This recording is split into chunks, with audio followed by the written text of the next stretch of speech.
నమస్తే YouTube fam, welcome to the new video.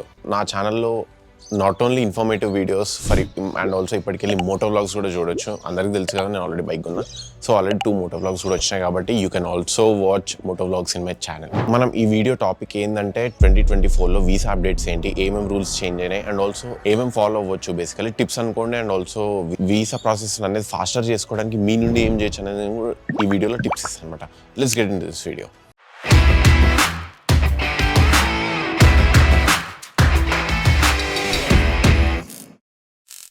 మనం ఈ టాపిక్ గురించి మాట్లాడుకుంటే 2024లో ఏం రూల్స్ చేంజ్ అయినాయి అండ్ ఆల్సో అవి ఎట్లా ఎఫెక్ట్ అవుతాయి అండ్ ఆల్సో ఏం చేస్తే మనం ఫాస్టర్గా ఆస్ట్రేలియాకి రావచ్చు అనేది చూసుకుందాం.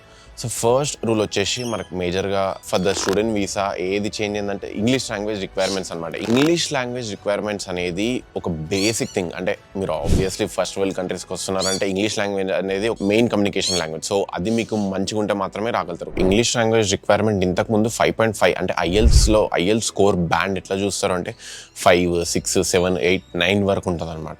సో దాన్ని పీటీతోని కంపేర్ చేస్తారనమాట. పీటీలో 55 వస్తే 6 పాయింట్స్ లాగా, 65 వస్తే 7 పాయింట్స్ లాగా అండ్ ఆల్సో 79 వస్తే 8 అట్లా. సో ఆన్ పీటీని ఐఎల్స్ని కంపేర్ చేస్తారనమాట. స్కోర్స్ని బట్టి ఒక లెవరేజ్ చేసుకుంటారు. సో అది ఇంగ్లీష్ లాంగ్వేజ్ రిక్వైర్మెంట్ ఎప్పుడైనా సరే ఐఎల్స్ బ్యాండ్లోనే చూస్తారు.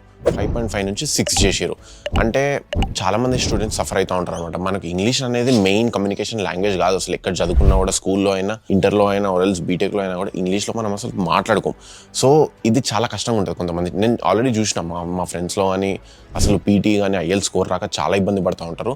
సో నా సజెషన్ ఏంటి అంటే ఎవరైతే ఇంగ్లీష్ లాంగ్వేజ్ ఇవ్వడానికి వెళ్తున్నారో ఎదర్ పీటీ కానీ ఐఎల్స్ కానీ బాగా ప్రిపేర్ అవ్వండి. అండ్ ఆల్సో ఒక 2 వీక్స్ 1 మంత్ మనది కాదు అనుకుని చాలా టిప్స్ అండ్ ట్రిక్స్ అన్నీ ఫాలో అయ్యి మంచిగా ప్రిపేర్ అయ్యారనుకో పక్కా 6 పాయింట్స్ వస్తుంది. ఫర్ ఎవ్రీ 3 మంత్స్ ఎగ్జామ్ ఫీజులు కూడా పెరిగిపోతూ ఉంటాయి అనమాట. సో ఊరికే ఛాన్సులు తీసుకోకండి. ఇంగ్లీష్ ఎగ్జామ్ కొట్టడానికే మీరు టైం వేస్ట్ చేసుకున్నారనుకో మీ సెమిస్టర్స్ డిఫర్ చేసుకోవాల్సి వస్తూ ఉంటుంది. సో ఇంగ్లీష్ ఎగ్జామ్ మీద ఎక్కువ టైం పెట్టకండి. ఉన్నంతసేపు బాగా చదువుకొని క్లియర్ చేసుకోండి, 6 పాయింట్స్ తెచ్చుకోండి. వీసా ప్రాసెస్లో చాలా హెల్ప్ఫుల్ అవుతుంది. నెక్స్ట్ రూల్ ఏం చేంజ్ అయిందంటే జెన్యూన్ టెంపరీ ఎంట్రెంట్ అని ఉండే ఇంతకుముందు. జస్ట్ ఏం లేదు, యూనివర్సిటీ వాళ్ళు మనకు కాల్ చేసి మన డీటెయిల్స్ కనుక్కొని మనం జెన్యూనా కాదా అని చెప్పేసి టెస్ట్ చేస్తుండే అనమాట. అది ఇప్పుడు జెన్యూన్ స్టూడెంట్ రిక్వైర్మెంట్ లాగా మారిపోయింది అనమాట. అంటే నాకు ఇది యాక్చువల్గా ఇది కొంచెం ఐడియా లేదు.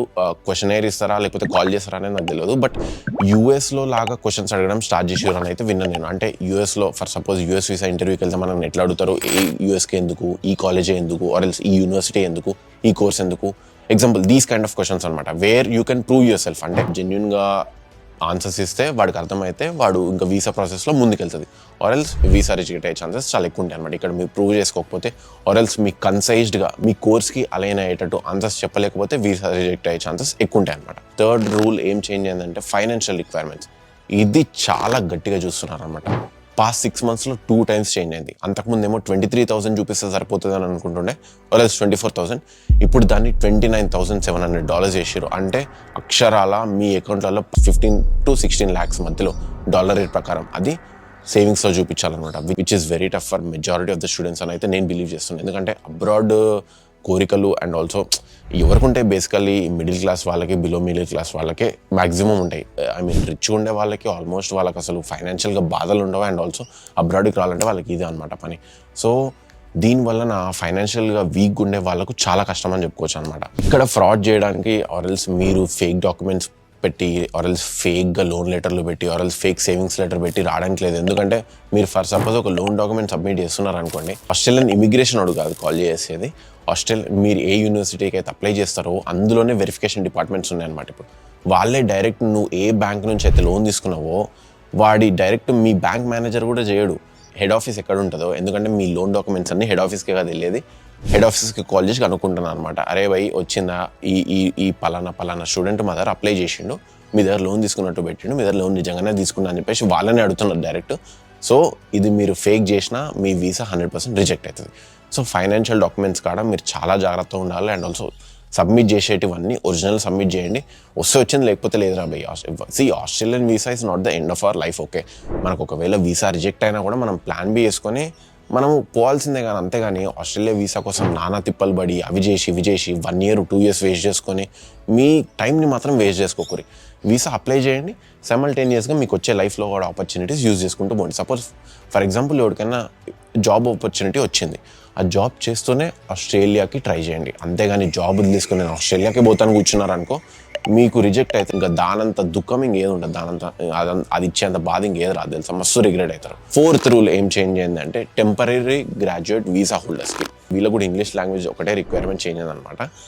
అంతకుముందు 6 ఉండే వీళ్ళకి బ్యాండ్, దాన్ని 6.5 చేసారు. ఐ మీన్ ఆస్ట్రేలియాలో ఆల్రెడీ 2 years 3 years ఉండి చదువుకున్న వాళ్ళకి ఇది పెద్ద కష్టం కాకపోవచ్చు, బట్ రాకపోతే మేబీ ఫస్ట్ ఆర్ సెకండ్ అటెంప్ట్లో అయితే క్లియర్ అవుతుంది. సో ఇవి 4 మేజర్ రూల్స్ చేంజ్ అయినాయి. మిగతా చిన్న చిన్నవి ఏం చేంజ్ అయినాయి అంటే, మీరు వన్స్ స్టూడెంట్ వీసా వేసుకొని మీరు ఎడ్యుకేషన్ ఫినిష్ చేసినాక మళ్ళీ స్టూడెంట్ వీసాలకు వెళ్ళే సమస్య లేదనమాట. అంటే మీకు మళ్ళీ స్టూడెంట్ వీసాలు రావు. Student visa or diploma visa or else any visas అయినా కూడా స్టూడెంట్కి సంబంధించిన వీసాలు రావు. దీని గురించి ఇంకొక సపరేట్ వీడియో చేస్తున్నా, నెక్స్ట్ వీక్ వస్తుంది, అది కూడా చూడండి. ఇంకా టిప్స్కి వద్దాము. మీకు ఆస్ట్రేలియన్ వీసా కావాలి, నీకనే కాదు ఎవరికైనా కావాల్సిందే. ఎవరైనా ఆస్ట్రేలియా రావాలనుకుంటారు లేదా ఏ కంట్రీకైనా వెళ్ళాలనుకుంటారు. దానికి మనం సఫిషియంట్ డాక్యుమెంట్స్ని ఎవిడెన్స్ని ప్రూవ్ చేయాలి, సఫిషియంట్ ఫండ్స్ని చూపించాలి, సఫిషియంట్ డాక్యుమెంట్స్ని చూపించాలి. సో మన ఫస్ట్ టిప్ ఏం చెప్తా అంటే, ఇంకోరా భయ్ రూల్స్ అయితే ఫట్ట చేంజ్ అవుతున్నాయి. గవర్నమెంట్ చేంజ్ అయినప్పుడు వాడికి మూడు వచ్చినప్పుడు అసలు రూల్స్ చేంజ్ చేస్తున్నాడు. ఇక్కడ టైట్ అవుతుంది అంటే వాడు ఫస్ట్ పడే స్టూడెంట్స్ మీదే. సో మీరు ఏం చేస్తారు, మీరు జెన్యూన్, మీ డాక్యుమెంట్స్ అన్ని జెన్యూన్ ఉన్నాయి, మీరంతా జెన్యూన్ స్టూడెంట్ అనుకుంటే ఫట్టు మనం అప్లై చేసేసారు. అంటే లేట్ చేయకండి, నేను నెక్స్ట్ సెమిస్టర్ చేస్తా, ఆ నెక్స్ట్ సెమిస్టర్ చేస్తా కాదు. ఇవాళ ఇంగ్లీష్ ఎగ్జామ్ బుక్ చేసుకొని కూర్చోండి, చదవండి, అప్లై చేసేసేయండి. నెక్స్ట్ టిప్ వచ్చేసి, మీరు ఫస్ట్ రీసెర్చ్ చేసుకోండి. మీరు ఏ యూనివర్సిటీ మీకు సెట్ అవుతుంది, ఏ కోర్స్. ఇంకోటి కూడా నేను ఏం చెప్తా అంటే, మీరు అక్కడ మెకానికల్ చేసి ఇక్కడ కంప్యూటర్ సైన్స్కి వస్తా అంటే మీరు అది జస్టిఫై చేయలేరు. మీ జెన్యూన్ స్టూడెంట్ రిక్వైర్మెంట్లో అది మీరు జస్టిఫై చేయలేరు. సో అక్కడ మెకానికల్ చదువుకుంటే ఇక్కడ కూడా మెకానికల్ చేయడానికనే రండి, మస్తు ఆపర్చునిటీస్ ఉన్నాయి. అక్కడ మెకానికల్ చదివి ఇక్కడ ఐటీకి వచ్చారనుకో, మీరు 1,00,000-2 లక్షల మందిలో మీరు ఒకటే ఎత్తిపోతారనమాట.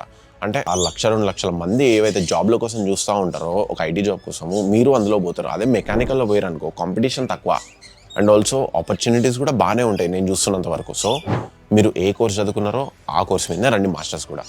థర్డ్ టిప్ వచ్చేసి, get ready all your financial documents. Me savings కానీ మీ ఫైనాన్షియల్ డాక్యుమెంట్స్ కానీ ముందే ప్రిపేర్ చేసుకొని పెట్టుకోరు. మీరు ఆస్ట్రేలియా కానీ ఏ కంట్రీకైనా పోతున్నారనుకోండి, ఇవాళ రేపు తక్కువలో తక్కువ 40-50 లక్షలు అవుతుంది మొత్తం. సో 40-50 lakhs ఎఫర్ట్ చేయగలుగుతట్ అయితేనే మీరు ప్లాన్ చేసుకోండి. లేదు మా దగ్గర 10 లక్షలు ఉన్నాయి, మిగతా 30 లక్షలు నేను అప్పు తెచ్చి కట్టుకుంటా అంటే, మీకు వీసా రావాలి. వీసా రావాలంటే ఈ డాక్యుమెంట్స్ అన్ని ముందే మీరు ప్రిపేర్ చేసుకోవాలి. కాబట్టి మరి మీరు రాగలుగుతారా లేదా అనేది నా చేతిలో ఉండదు, అది immigration and also me colleges decide చేయాలన్నమాట. మీరు కన్సల్టెన్సీ ఎవరైతే మీకు కాలేజీలు రిఫర్ చేస్తున్నారో, యూనివర్సిటీలు రిఫర్ చేస్తున్నారో కన్సల్టెన్సీస్, వాళ్ళకి బాగా క్లోజ్గా ఉండి మీ అప్లికేషన్ అనేది ట్రాక్ చేస్తూ ఉండండి. టైమ్లీ అప్డేట్స్ లేదా టైమ్లీ డాక్యుమెంట్స్ ఏమేం కావాలో ఫాస్ట్గా ప్రాసెస్ చేసుకుంటూ ఉండండి. ఎందుకంటే ఇవాళ ఉన్న రూల్ రేపు 6 నెలల్లో ఎట్లుంటుందో తెలియదు, ఇంకా స్ట్రిక్ట్ కావచ్చు లేదా ఇంకా లూజ్ కావచ్చు. సో ఇది మాత్రం దృష్టిలో పెట్టుకోండి అందరూ. And also all the best for everyone who is applying for Australian visa. Timely మేనర్గా రూల్స్ అనేవి చేంజ్ అవుతూ ఉంటాయి. Keep a track of all the rules. నేను చెప్తూనే ఉంటాయి ఏం రూల్స్ చేంజ్ అయినాయి అనేది. Until then subscribe my channel. ఈ చేంజెస్ అన్నీ మీరు ఫాలో అవ్వాలంటే, మీకు తెలియాలంటే అప్డేట్స్ అన్నీ నా ఛానల్కి సబ్స్క్రైబ్ చేయండి. అండ్ ఆల్సో ఈ వీడియోకి లైక్ చేయండి. కామెంట్ డౌన్ మీకు ఏమన్నా, మీరు ఎలాంటి ఇబ్బందులు పడుతున్నారా, లేకపోతే మీకు వీసా వచ్చిందా, వీసా రావాలా, అప్లై చేయాలనేది అన్ని కామెంట్ డౌన్ చేయండి. అండ్ ఆల్సో ఈ వీడియోని ఖచ్చితంగా షేర్ చేయండి. ఎవరైతే ఆస్ట్రేలియాకి అప్లై చేస్తున్నారో వాళ్ళందరికీ షేర్ చేయండి. లెట్ దెమ్ నో ఏమేమి రూల్స్ చేంజ్ అవుతున్నాయి. Let them keep updated with the rules. That's it for this video guys. ఖచ్చితంగా సబ్స్క్రైబ్ అయితే చేయండి.